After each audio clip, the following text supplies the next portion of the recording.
Hey there. Subscribe to my channel. And also press this bell icon. Brazil waxay ku taalaa bariga qaaradda Latin America. Dhanka waqooyi waxaa ka xiga wadamada Venezuela, Guinea iyo Suriname. Galbeedkana waxaa ka xiga wadamada Bolivia iyo Peru. Dhanka koonfureedna waxaa ka xiga wadamada Argentina, Uruguay iyo Paraguay. Barigana waxaa kaga teedsan Atlantic Ocean. Brazil waa wadanka shanaad ee dunida ugu badka weyn. sidoo kale waa wadanka shanaad ee dunida ugu dadka badan.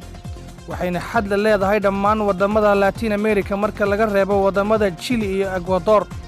caasimadda Brazil waxaa la yiraahdaa Brasilia, waxaana lagu bedelay caasimadii hore ee Rio de Janeiro. lacagta Brazil waxaa la yiraahdaa Brazilian Real. bedka dhuleed ee dalka Brazil waxaa lagu qiyaasaa 8,515,760 kiilomitir isku wareega. Brazil waxa ay ka kooban tahay 26 gobol. tirada dadka reer Brazil waxa ay gaaraysaa 207,768,562. istirka dadka reer Brazil ayaa ah mid kala duwan. qaar waxa ay ka soo jeedaan Spain, Germany, Talyaaniga, Portugiiska iyo Hindida cas. waxaana laga heli karaa asal ahaan dad ka soo jeeda wadanka Japan. diinta ay haystaan badankood dadka reer Brazil waa diinta Kirishtaanka, gaar ahaan Katholiga oo ay haystaan 73.57%.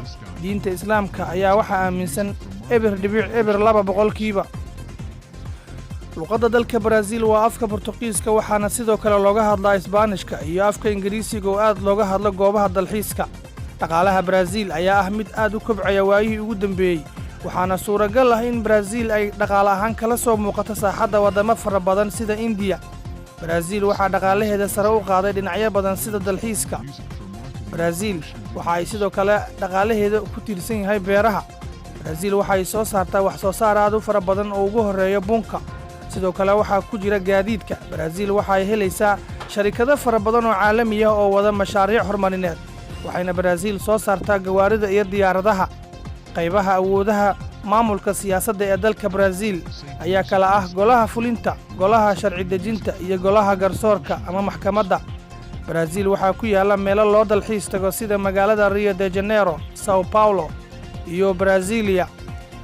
waxaa ku yaala dalka Brazil webiga caanka ah ee Amazon oo ah mid aad u qurux badan, iyo sidoo kale kaynta Amazon inkastoo uu dab ka kaco xilliyada qaar. Bayado waa mid ka mid ah xeebaha ugu quruxda badan ee dalkaasi Brazil. Brazil waxay leedahay 400 oo garoon diyaaradeed kaliya. Mareykanka ayaa ka garoomo badan 22 goobood oo ku taala dalka Brazil ayay UNESCO u aqoonsatay goobaha ilbaxnimada dunidan. Brazil waxay caan ku tahay kubadda cagta. sidoo kale waxa ay ku guuleysatay koobka adduunka 5 jeer. waxay leedahay laacibiin caan ah sida Pelé, Ronaldinho Gaúcho, Cafu, Roberto Carlos, Luis de Lima Nazario, Ronaldo, Romario, Luzio, Rivaldo, Carlos Alberto, Didi, Jazirinho iyo kuwa kale. waxaana ciyaartoyda caanka ay hadda haysata Brazil ka mid ah Neymar Jr. da Silva.